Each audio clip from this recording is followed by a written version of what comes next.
Ang alam ko yung lugar na yun. Marami ang nagsasabi na pinamumugaran daw yun ng mga aswang. Story time.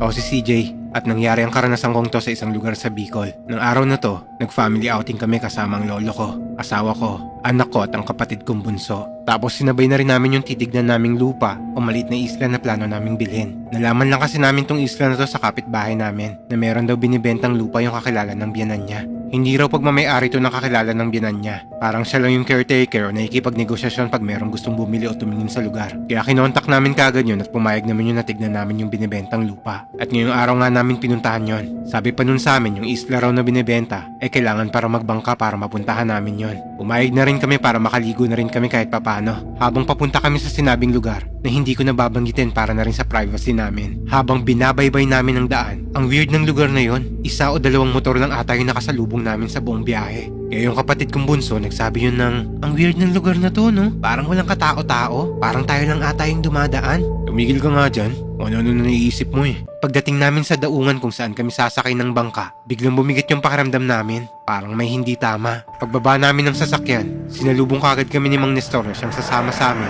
para tignan yung lupang binibenta. Magandang tanghali! Kayo po ba si Mang Nestor? Ako nga. Ako po yung kausap nyo. Ikaw si CJ. Opo. Kasama ko nga po pala yung pamilya ko at anak kong 2 years old. Ayos. Tara na. Nakaabang na yung bangka doon. Habang papunta kami sa bangka, tinitignan ko yung mga tao sa paligid namin na mga nakatera doon. Ang sasama ng mga titig sa amin ng mga yon. Parang gusto nila kaming kainin. O parang sinasabi ng mga mukha nila na wag na kaming tumuloy. Pero binaliwala ko lang yun at sumakay na nga kami ng bangka. Habang nasa bangka na kami, parang may nararamdaman akong kakaiba. O hudyat na ihinto ko na yung bangka at wag na kaming tumuloy. Pero hindi ko na lang pinansin yon at nagpatuloy na lang kami hanggang marating na nga namin yung isla. Yung isla na to nakaharap siya sa Pacific Ocean. Ang ganda ng isla na to. Ang tahimik at malayo sa sibilisasyon. Pinaligo ko na nga yung pamilya ko dahil tuwang-tuwa sila sa linaw ng tubig. Abang si Mang Nestor kinausap na ako. Ano ba sasabi mo? Magandang gawin tong bakasyon na ng pamilya mo. Oo nga po eh. Ano pong meron sa loob ng gubat na yan? May nakatira rin po ba dyan? Alam ko umalis na yung dating mga naninirahan dyan. At pinabebenta na rin nila yung parte ng lupa nila dyan. Gusto mo bang tignan? Pagkasabi ni Mang Nestor sa akin na gusto ko bang tignan, ewan ko pero biglang bumilis yung tibok ng dibdib ko. Kaya sinagot ko siya kagad ng, hindi na po, okay na po kami rito. Harap talaga ng dagat yung hanap naming lupa na gusto naming bilhin. Sige. Matapos nga magsaya ng pamilya ko sa paliligo, ay nagdesisyon na nga kaming umuwi dahil paggabi na rin. 4:00 na ng hapon ng mga oras na to. Habang pasakay kami ng bangka, nakakita ako ng mga uwak sa paligid namin. At ang sama ng titig nun sa anak kong 2 years old na para bang gusto nilang dagitin. Wala namang masamang nangyari sa amin sa pagtawid namin ulit pabalik ng daungan ng bangka. At sakto din yung pagdating namin dahil palubog na yung araw. At nagpaalam na rin ako kay Mang Nestor. Sinabi ko na rin sa kanya na kukontakin na lang namin siya kung sakaling makapagdesisyon na kami. Pinadali ko na rin yung pamilya kong sumakay dahil liblib pa yung dadaanan namin pa uwi. At siguradong madilim na sa dadaanan namin. Habang binabaybay namin ng daan pa uwi at kumagat na ang dilim, bigla kaming nakarinig ng tunog ng ibon.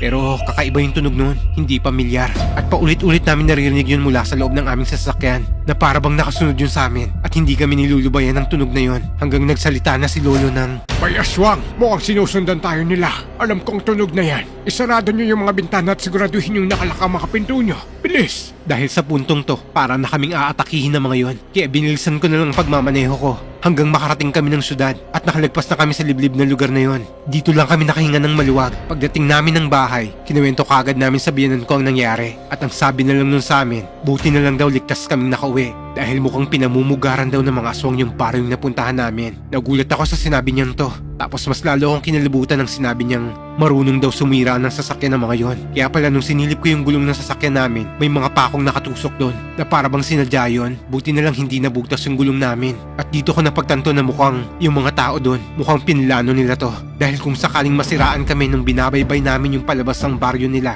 at bumaba kami ng sasakyan, mukhang yun yung hudyat nila para atakihin kami. Pero awa ng Diyos nakauwi kami ng ligtas at walang masamang nangyari sa amin. Sinabi ko na lang kay Mang Nestor na nakahanap na kami at hindi na kami tutuloy na bilhin yung inaalok niyang lupa sa amin. Hindi ko rin alam kung kasabwat din ba nila si Mang Nestor pero isa lang ang sigurado ako, hindi na kami babalik sa liblib na lugar na yon dahil baka kami pa yung maging hain nila sa hapagkainan nila.